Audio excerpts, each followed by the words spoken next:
میرے رسول پاک علیہ السلام کا دروازہ سب سے بڑا دروازہ ہے، حضور کا دروازہ سب سے بڑا دروازہ ہے، لیکن میرے دوستو یاد رکھنا، نبی پاک علیہ السلام نے بھی لوگوں کو جب رستہ دکھایا ہے تو رب کریم کا رستہ دکھایا ہے، اللہ کا رستہ دکھایا، اللہ کریم کا رستہ دکھایا، لوگوں رب کی طرف توجہ کرائی۔ میرے رسول کریم سید عالم صلی اللہ تعالی علیہ وسلم نے لوگوں کی اللہ کی جانب توجہ کرائی اور لوگوں سے یہ کہا کہ وہ اپنے رب کریم کی جانب اپنا ذہن رکھیں، اپنی توجہ اپنے اللہ کی جانب مبذول کریں۔ میری بات کو اچھے طریقے سے سمجھیے گا، علم اللہ تبارک و تعالی عطا کرتا ہے تو اسے اللہ کی عطا ہی سمجھنا چاہیے۔ کچھ لوگوں کے پاس علم ہوتا ہے پر علم نافع نہیں ہوتا، وہ ٹامک ٹونجا مارتے رہتے ہیں ساری زندگی۔ علم کو اللہ کی عطا سمجھیں، اپنی عقل پر اپنے شعور پر زیادہ بھروسہ نہ سمجھیں، نظر اللہ پہ رکھیں۔ حضرت مولا علی شیر خدا کرم اللہ تعالی وجہہ الکریم سے کسی نے پوچھا تھا بڑا عالم کون ہوتا ہے؟ ہمارے ہاں تو اب وہ والے عالم پائے جاتے ہیں نا، اللہ ماشاءاللہ، جو ممبر پہ بیٹھتے ہیں تو دعوے ہی دعوے ہیں، ممبر پہ بیٹھتے ہیں تو دعوے ہی دعوے ہیں، اس طرح کے عالم ہمارے ہاں پائے جاتے ہیں۔ وہ ہر بات میں دعویٰ کرتے ہیں، میں یہ کر دوں گا، میں وہ کر دوں گا۔ یہ مزاج علماء کا نہیں۔ حضرت علی المرتضیٰ سے کسی نے پوچھا بڑا عالم کون ہوتا ہے؟ فرمایا بڑا عالم وہ ہوتا ہے کہ جسے مسئلے کا پتہ نہ ہو تو وہ کہہ دے مجھے نہیں پتا، میں پتہ کر کے بتاؤں گا، غلط بات بیان نہ کرے۔ امام مالک سے کسی نے کوئی مسئلہ پوچھا تو آپ فرمانے لگے مجھے اس سوال کا جواب نہیں آتا، ہمارے بزرگ سمجھاتے کیا ہیں؟ وہ کہنے لگا آپ اتنے بڑے امام ہیں تو اس سوال کا جواب نہیں آتا۔ فرمانے لگے اگر مجھے ہر سوال کا جواب آتا پھر تو میں خدا ہوتا، مجھے ہر سوال کا جواب نہیں آتا، مجھے تو اتنا آتا ہے جتنا میرے رب نے مجھے عطا کر دیا ہے۔ اپنی نظر اللہ پہ رکھیں، نکل آئیں اس معمے سے باہر کہ میں کوئی بلا ہوں، مجھے بڑا پتہ ہے، میرے پاس 6 ڈگریاں ہیں، مجھے 10 جگہ پہ تدریس کا شغف حاصل ہے، اس سے نکلیں باہر۔ قرآن مجید دیکھیے گا، اللہ تعالیٰ نے ارادہ قدرت فرمایا کہ میں حضرت آدم کو بناؤں گا، پھر بنانے کے بعد فرمایا فرشتوں سجدہ کرو آدم کو، سب نے سجدہ کیا الا ابلیس ابا واستکبر وکان من الکافرین، سب نے سجدہ کیا سوائے ابلیس کے، اس نے انکار بھی کیا، تکبر بھی کیا اور کافروں میں سے ہو گیا۔ تو یہ جب اللہ تعالیٰ نے سجدہ کرایا تو کیسے کرایا؟ اللہ تبارک و تعالیٰ نے نا حضرت آدم کو علم سکھایا خود، وعلم آدم الاسماء کلہا، خود اللہ فرماتے ہیں کہ میں نے جناب آدم علیہ السلام کو تمام اشیاء کے نام سکھائے، سب اشیاء کے نام سکھائے۔ تو وہ چیزیں پھر میں نے نا، اللہ فرماتے ہیں میں نے فرشتوں پہ پیش کی، میں نے کہا کہ بتاؤ ان کے نام کیا ہے، تو فرشتوں نے جو جواب دیا ہے وہ سمجھنے والا ہے۔ اللہ نے چونکہ خود علم سکھایا تھا حضرت آدم کو، جناب آدم سکھایا تھا لیکن فرشتوں کو نہیں سکھایا تھا، تو اللہ کریم نے فرمایا فرشتوں اب یہ بتاؤ ان چیزوں کے نام کیا ہیں؟ تو فرشتے کیا کہتے ہیں؟ فرشتے عرض کرتے ہیں قالوا سبحانک لا علم لنا۔ آپ کبھی یقین کریں اس چیز کی لذت لیں تو مزہ آ جائے۔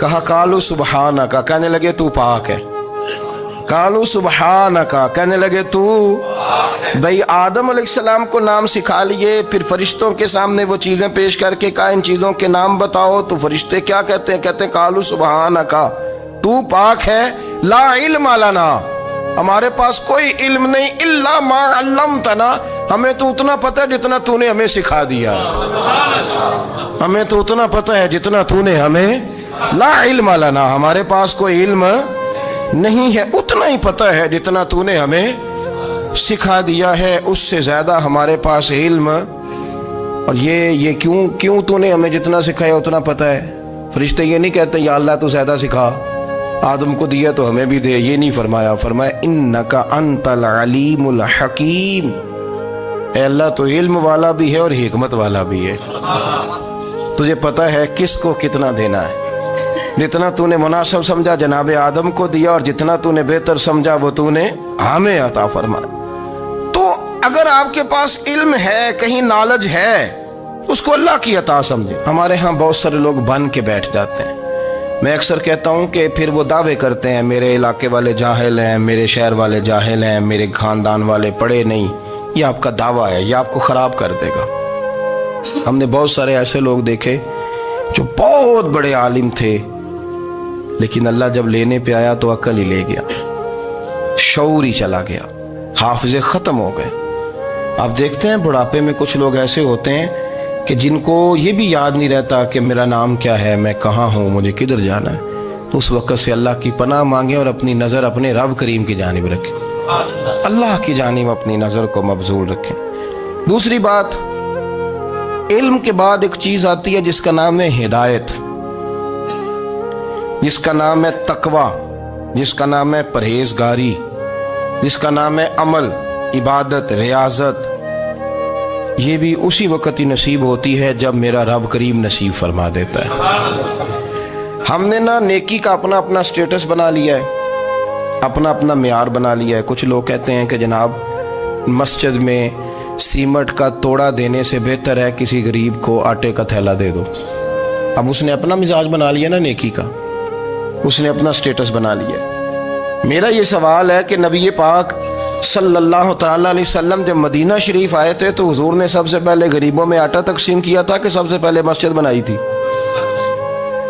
کیا عجیب لوگوں کا رنگ ہے، اپنی مرضی کی ہدایت، اپنی مرضی کا تقویٰ، اپنی مرضی کا معیار۔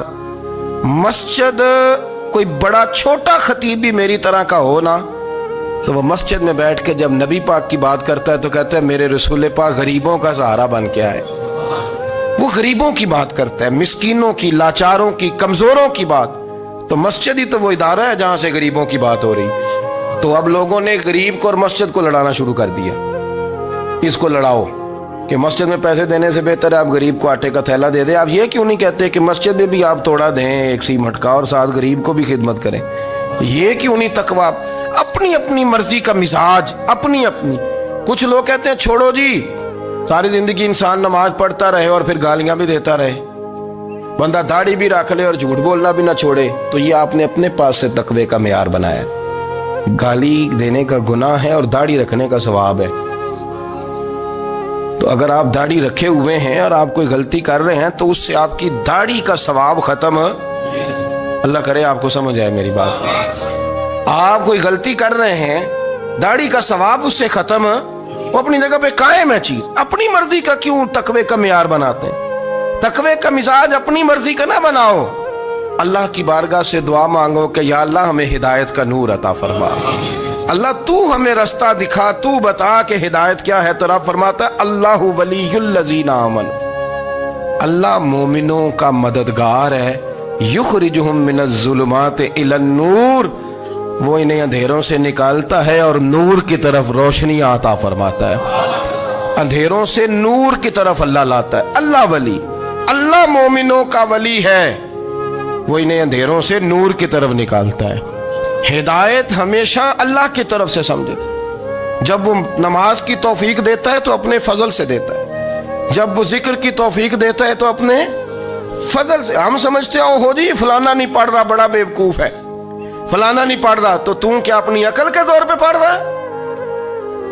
میں جی اللہ کے فضل سے 2 سپارے پڑھتا ہوں، تو کس پہ احسان کرتے تو 2 سپارے پڑھ کے رویا کر کہ اگر مالک تو بڑا قریب نہیں۔ بڑے لوگ ہیں جن کو پورا قرآن حفظ ہے پر انہیں پڑھنے کی توفیق نہیں، تو انہیں فضل کیا اور مجھے توفیق دے دی ہے پڑھنے۔ رویا کر، پڑھ کے رویا کر، راتی ساری کر کر زاری، وہ نیند اکھاں تھی توندے تے فجرے اوہی گناہگار کہاون سب تو نیوے ہوندے۔ مہربانی کریں، ڈریں، نیکی کریں تو پھر ڈریں، پھر احساس پیدا کریں، پھر اپنے اندر وہ کمزوری لائیں کہ توبہ توبہ مجھے تو پتہ ہی نہیں، تو جانتا ہی نہیں۔ حضرت سیدنا امام اعظم ابو حنیفہ رحمۃ اللہ تعالی علیہ کے ساتھ ایک شخص کہتا میں نے نماز پڑھی تو عشاء کی نماز تھی۔ یہ جو لوگ بڑے ہوتے ہیں نا، جن کے پیار کرنے والے بڑے ہوتے ہیں، ان کے گرد خوف بھی بڑا ہی ہوتا ہے، انہیں بڑا ڈر لگتا ہے، بڑی بعض اوقات آزمائش ہوتی ہے ان کی۔ عشاء کی نماز کہتے پڑھی تو امام صاحب نے نا عشاء کی نماز میں تلاوت کی آیتیں فَمَن يَعْمَلْ مِثْقَالَ ذَرَّةٍ خَيْرًا يَرَهُ وَمَن يَعْمَلْ مِثْقَالَ ذَرَّةٍ شَرًّا يَرَهُ، فرمایا جو ذرہ برابر خیر کرے گا وہ بھی قیامت میں دیکھے گا، اور جو ذرہ برابر شر کرے گا وہ بھی قیامت میں اس شر کو دیکھے گا اس کے سامنے آئے گا. تو وہ شخص کہتا ہے کہ سارے لوگ نماز پڑھ کے چلے گئے تو امام صاحب رحمۃ اللہ علیہ نے اپنی داڑھی پکڑی رو رہے ہیں. کہتے ہیں وہ ذرہ برابر نیکی کا بدلہ دینے والے، وہ ذرہ برابر شر پہ سزا دینے والے میری سفید داڑھی کو دیکھ. مالک میرے ذرے ذرے سامنے نہ لانا، لوگ تو میری بڑی قدر کرتے ہیں دنیا، میں تو بڑا پہچانا جاتا ہوں، لوگ تو میری راہوں میں پھول لیے کھڑے ہوتے ہیں، مجھے بڑا نوازتے ہیں. قیامت میں رسوا نہ کر دینا، میرے لیے مشکل ہو جائے گی. وہ کہتے ہیں میں نے امام صاحب کا درد دیکھا، مجھے کوئی کام تھا تو میں چلا گیا. میں نے کہا کہ وہ اس وقت اللہ کے حضور حاضر ہیں تو میں دوبارہ آؤں گا. کہتے ہیں میں تہجد کا وقت آیا تو امام صاحب وہیں بیٹھے تھے اور ان کی داڑھی آنسوؤں سے بھری ہوئی تھی اور زور سے داڑھی پکڑی ہوئی. کہنے لگے مالک رسوا نہ کر دینا، قیامت میں رسوا نہ کر دینا.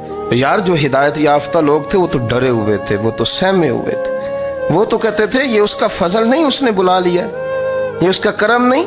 حضرت باعزید بستامی کسی کافر کو دیکھتے تو رو پڑتے، کہتے مالک تو کتنا قریب ہے، یہ بے ایمان رہ گیا، تو نے اپنے فضل سے مجھے اپنے نبی کا غلام بنا لیا. وہ رو پڑتے. یہاں تو لوگوں کا دعویٰ ہی بڑا ہے.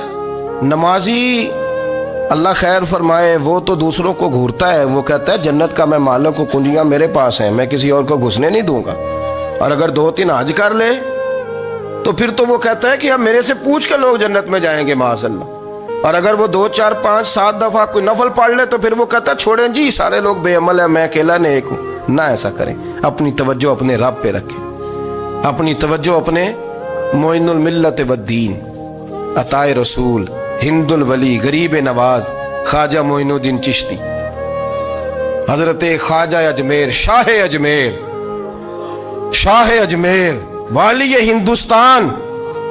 آخری عمر میں نا سارا دن روتے گزر جاتا، ساری رات روتے گزر جاتے، ذرا سی کوئی بات کرتا تو رو پڑتے، آنکھیں آنسوں سے بھری رہتی. کئی دفعہ اپنے بھی پریشان ہو جاتے ہیں نا کہ یار تو ایک بات کی جان ہی نہیں چھوڑ رہا. تو خواجہ قطب الدین صاحب بختیار کاکی سے لوگوں نے کہا کہ آپ مرشد سے بات کریں، اتنا بھی تو نہیں نہ رونا چاہیے، ہر وقت اس کے آنسو کی کریے. عاشق دا کام ہی رونا تونا تے بنا رویوں نہیں منظوری. یہ عاشق سدا ہی روندا رہندا ہے، پاویں وصل ہوئے تے پاویں دوری. ہر وقت رونے کا کیا مطلب ہے؟ تو خواجہ قطب صاحب کہتے ہیں میں قریب گیا تو میں نے پیر دبائے، میں نے کہا سونیا لوگ تو کچھ بھی نہیں کرتے، تو نے تو کمال کر دیا، 90 لاکھ آدمی مسلمان کر دیا، دنیا کچھ نہیں کرتی، تو نے 50 سال ساری رات مصلے پہ بیٹھ کے رب راضی کیا. تو شہزادہ تھا، حضور کی اولاد تھا، لیکن معین الدین تیرا ایک پلاٹ بھی نہیں، تو نے طالب علم پالے، انہیں غریبوں کو دیا، انہیں نوازا، کوئی شے نہیں تیرے پاس، ہر چیز تو نے، ساری رات روتے ہو، سارا دن روتے ہو. تو خواجہ قطب الدین صاحب کہتے ہیں میں نے جب عرض کیا تو خواجہ صاحب مجھے گلے لگا لی، چیخ مار کے روئے، کہنے لگے قطب الدین پتر داڑھی سفید ہو گئی، جانے کا وقت آ گیا، جو تو نے نیکیاں گنوائی ہیں وہ ہیں صحیح میرے پاس، پر یار کی بارگاہ میں پیش کرنے کے قابل ایک بھی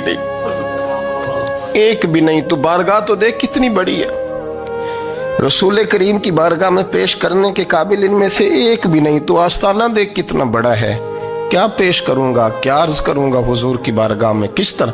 وہ یار جو بڑے تھے وہ تو ڈرے ہوئے تھے، سہمے ہوئے تھے، وہ تو بڑی آزمائش میں تھے، لیکن میرا اور آپ کا رٹا 2 نمازیں پڑھ کے 6 نمازوں کا دعویٰ کرنا اور لمبی چوڑی کہانیاں بنانا اور اپنے منہ سے اپنی تعریفیں کرنا، اس سے تھوڑا باہر آئیں. رزق بھی میرا اللہ ہی دیتا ہے، علم بھی اللہ دیتا ہے، رزق بھی. بڑے بڑے فقیروں کو مالدار ہوتے دیکھا،